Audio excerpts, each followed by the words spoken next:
para tatakon pa ko. Hindi na. Dadasig lang. Kukulaan, sabi ko sa'yo, gawin po dito yun. Alin? Sige, okay na. Dalawa lang naman. Ilan na yan? Ayun, 12. Sige, sakto yan. Lalim yung talong Ha? Lalim. Ito na yung talong. Sige, ayun, gawin mo dun. 22 yung sili. Ay, 21. Dalawang talong, 4 na yung palaya. Pwede na yan. Tapos yun, gawin mo rito.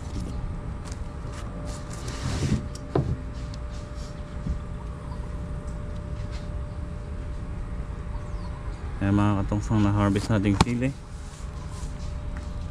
Ganda. Meron 35 ano? 6 yung nakasako eh. Ito, bunutin mo yan. Yun yung maitim na plastic. Putasin mo.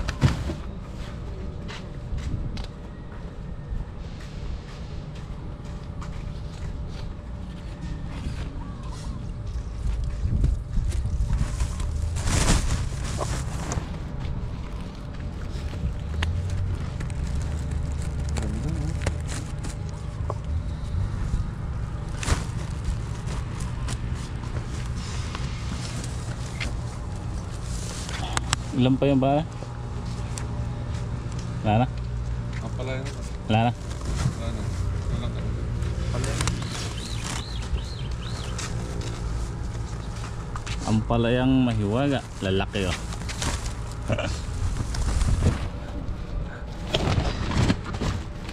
Ganda no? Magtataka sa'yo ano ba yan? Ay, buti. Ganyan pagkabanda. Ibabaw mo yung ampalaya. Ibabaw na lang. Huwag mong dadaganan. Ito. Yan, babaw mo dito. Hindi, huwag mo. Yan na, yan sa baba yan. Babawasan mo pa ito. Dito mo ibabaw yung palaya. Bawal mong ipalagpasin sa drop side yan. Mag-easy text kami. Yan, bawasan mo pa yan. Para mailagay mo pa yung dalawang palaya. Dito mo na ilagay yan. Yan.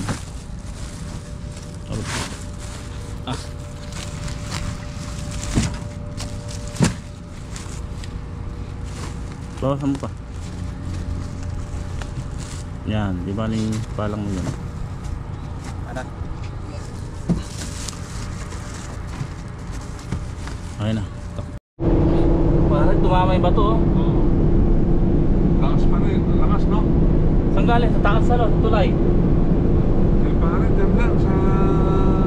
Hindi. Lumagpas tayo sa tulay eh. Sa tulay? Oo. Sa tulay? Basta doon. Basta? Ang gulat ko, alam ko ano lumagat. Para ako, kung pumutok na ano pare? Sus. Hindi, well na lang oh. Pwede na maanuhan pa.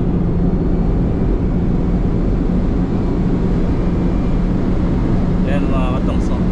Naano kami ng bato rito.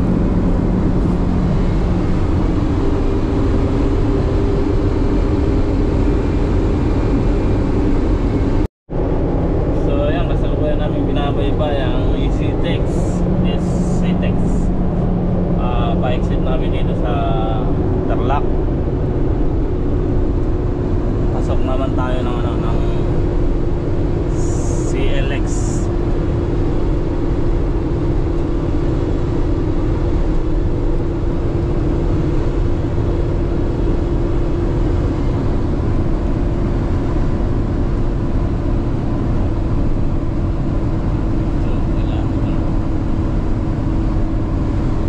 Tollgate na pare dito. Oo, tawagin na pa.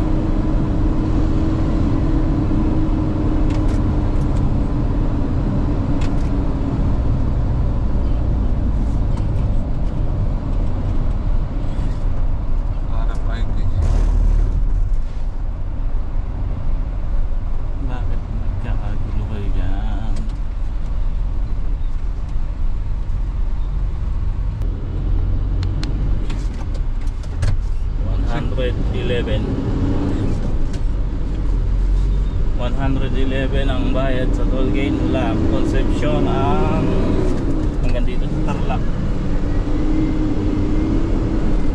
Dito sa CLX libre.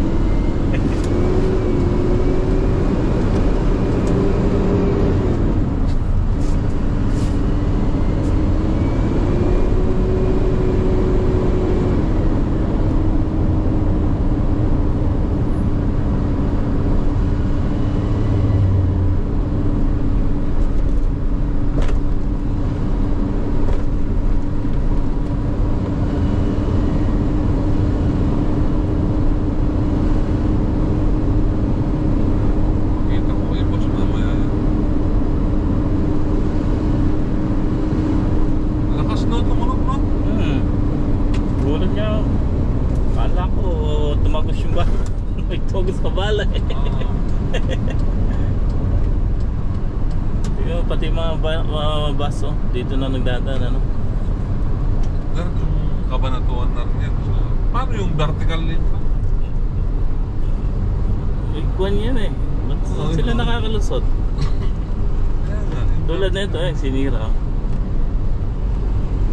Bawal pa kasi yung malalaki yan. Ito, pumasok na tayo sa CLX. Ang diretso natin ito, Aliaga. Aliaga, pero bungad na ng Kabanatuan yan. Dulo na ng Aliaga. At nandito na nga po tayo sa Sangitan. Ay. Nandito na tayo sa Sangitan. Saksama pa rin ng tao niyan. Alas 11 eh. ayun yung kumarin bayar to.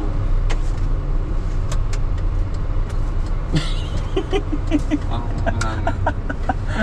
Kumano siya? Ay, tinuturo tayo yung may sasakyan ay ang dadaan eh. Hinahanap. Oh, ano ginawa nyo? Ba't ay paraan? Pito yun. Kulay tayo.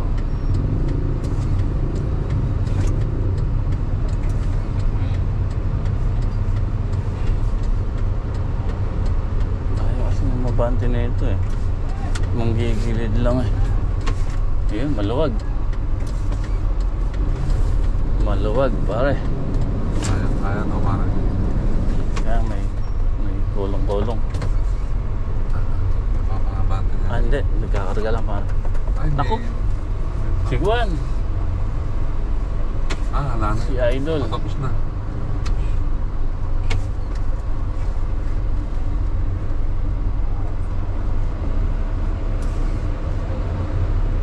Yan o.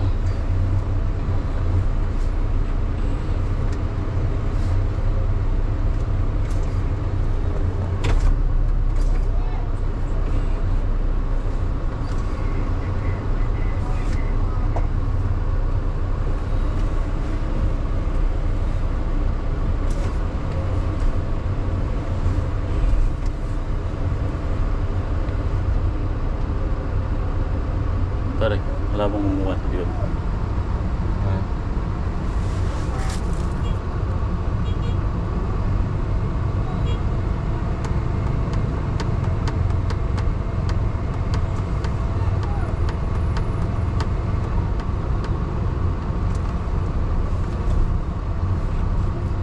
Dapat talaga ito pare.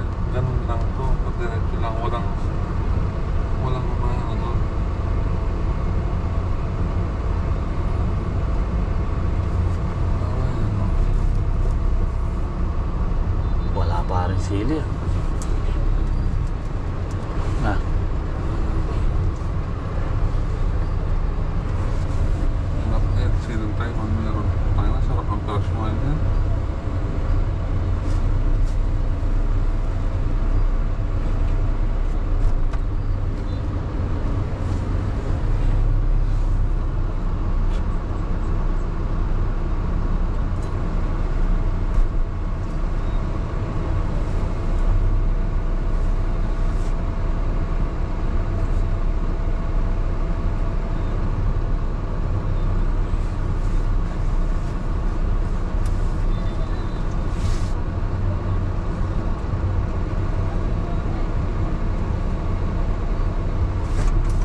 tanghali ka, ano? Hindi yan. Tanghali. At kagabi, nag-bundle lang yun. Oo, paggabi. Ito, binandil namin. Yung... Ha?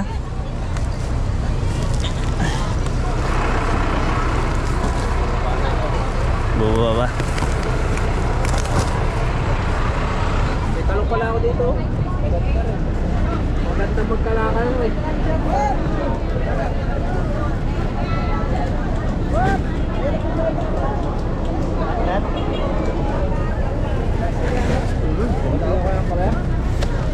Wala, maganda rin oh.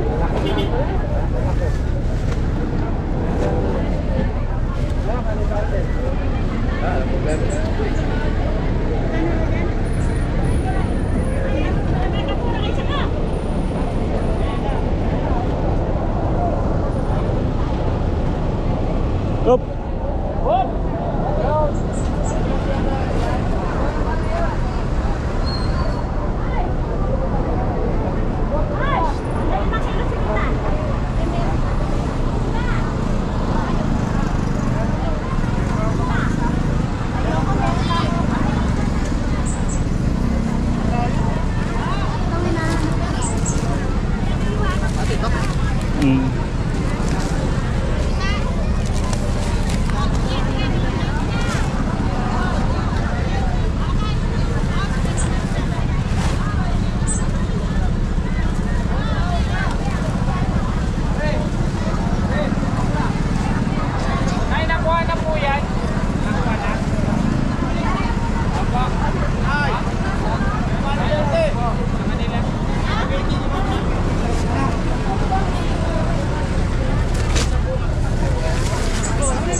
Madaling araw ko.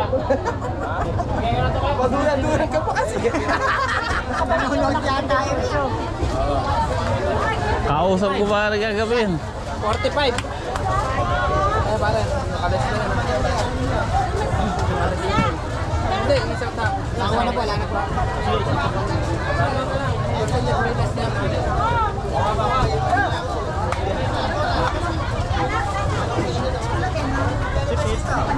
Apo. Ay ano po, good po yung isa ron. Yung 9 kilos lang po yung iba. 1.5 po yung isa.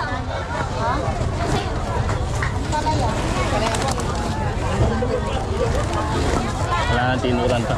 Ha? Wala na. Wala na tinuran mo. Alam mo na ako kung kulot din eh. Wala. Oh. Maganda pa naman. Ayaw, dyan. Ay, mag-shoutout ka na. Shoutout, kasari na sila. 45. Dalawang 45 na, no? Pa. Hey!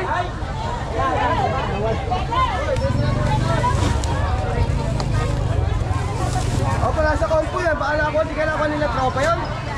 Babayaran mo yun. Bayaran mo yun. 30 isa yun. Hindi ko na kaya. Hindi, 50 isa. 50 isa yun. Ilan ba yun? 10? Wala lang. Ito ko na lang. 45 din. Sa sukat na. Bali 135. Cost 45. Okay, look pa. Hindi na ko ah. Presi, 135. Wala sa isip ko. Ha? Wala na sa isip. Alin? Sa ready sa biyahe. Init ka. Ayan o, tapos na sold out na yung ating paninda. Ay, Mr. Pogi na sangitan. Boy noted. Talong na lang ang naiwan. Oh, okay na? Dito. Ah. Okay, ate ka. Mama Helen. Okay na ba? Thank you po. Ayun o.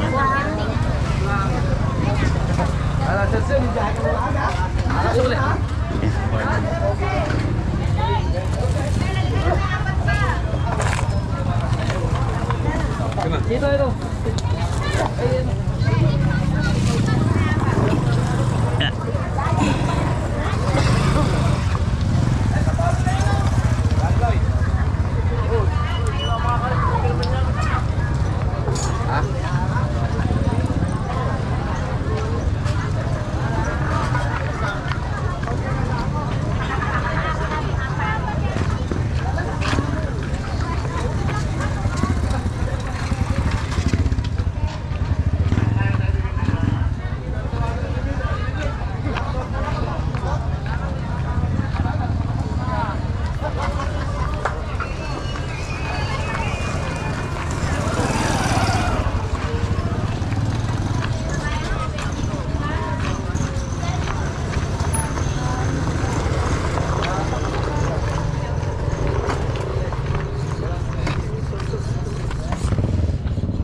Yan mga katongs, pauwi na tayo. Bumili ko ng isang red bag na kalamansi, yung hinog. Ayun o, 150 lang isang red bag.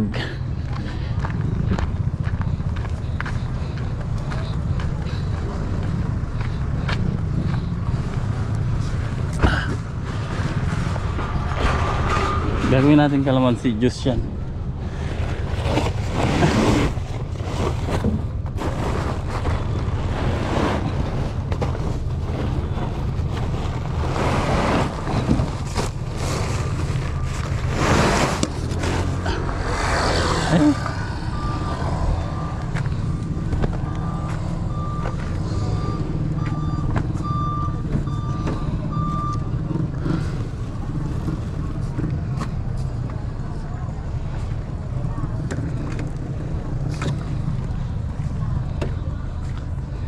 Bibilad pare okra. Para? Bibilad Alin? okra.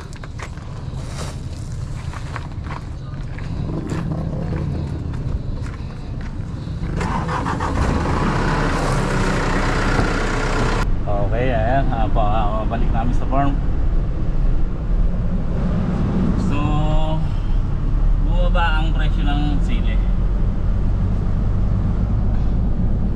Yung na-harvest nga po namin nung nakaraan, umabot ng 209 kilos or kulang 21 bundle.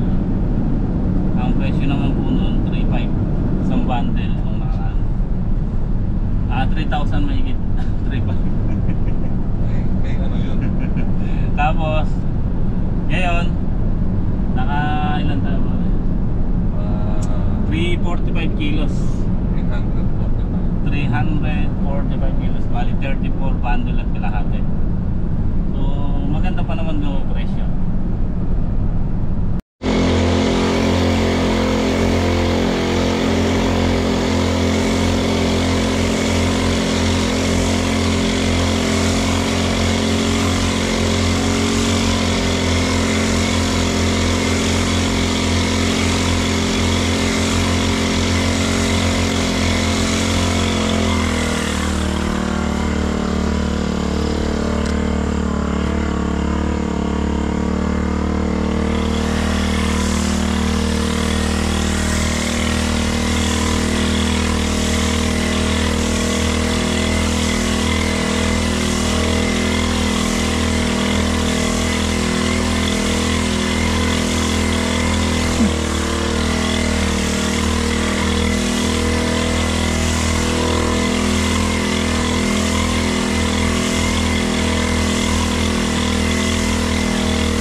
pangalawang karga namin to. Bali tigatlo lang kami ni Bato rito, tigatlong karga. So pangalawang karga.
Yun o mga katongs, natapos tayo mag-spray at nakaligo na rin. So ayan, at magawan tayo sa ating sili. Ayan, thank you sa inyo. At dahil pambunga oh.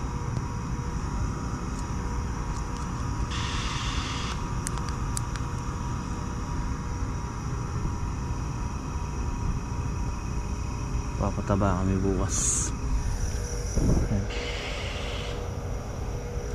Medyo bumaba yung sili, kaya lang hindi naman mababang ano, kumbaga mahal pa, kaya nga. So papataba kami bukas para dire-diretsong pamunga. Kaso may bad news tayo mga katongs. Ay, ewan ko ba, bukas ko na nasasabihin. Makikita nyo po bukas yung katabi natin dito. Pero bago yan, syempre think positive tayo. Maraming salamat sa inyo muli, aking mga alagang sili. Sana ay mamunga pa kayo ng marami. Huwag sana kayo magsawang magbigay ng bunga. So hanggang bukas na lang mga katong. So ito yan.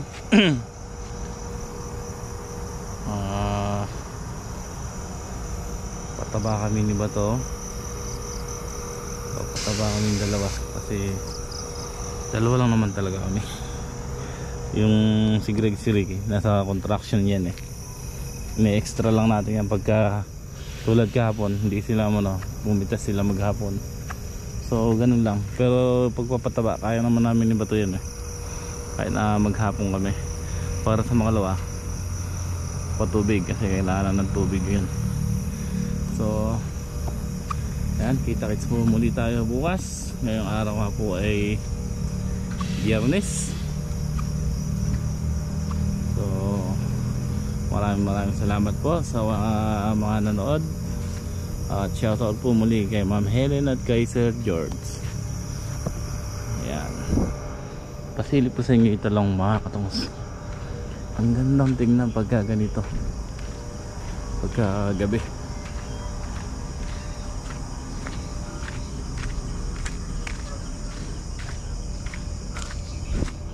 Parang yung sili na aninag mo yung bunga.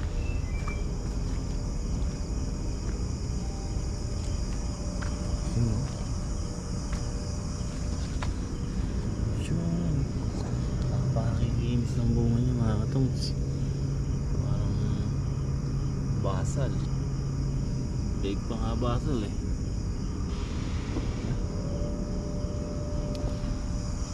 Ay, napakat yung binomba natin na gamot. Ayan, ganun lang ang routine natin. Pagka yari mag-harvest, spray. So, hindi tayo nag-spray sa maga. Kasi sa maga mga katong, nakabukay mga bulaklak yan eh. Isa pa, iniwasan natin dyan yung lumayo, yung mga bulak, mga bubuyog. Sa maga mga katong, ang daming bubuyog yan. Yun ang importante sa sa bulaklak eh. Kaya pag nakita ko, minsan nag-spray kami ng maga, umaalis yung bubuyog pag nag-spray kami. So parang nadadala silang buong bumalik. Kaya tinitiis namin sa gabi mag-spray. Pero yung in-spray namin nung umaga, lang naman yun, fungicide. So wala namang epekto sa bubuyog yun eh. Pwede tayo mag-spray ng foliar or fungicide sa umaga. Pero yung pang insecticide, hindi tayo mag-spray sa umaga.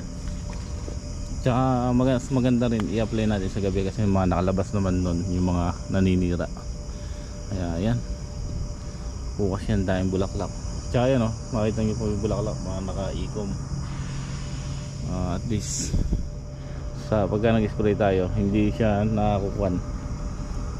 May nagsasabi nga, naluluto daw ang bulaklak sa gamot. So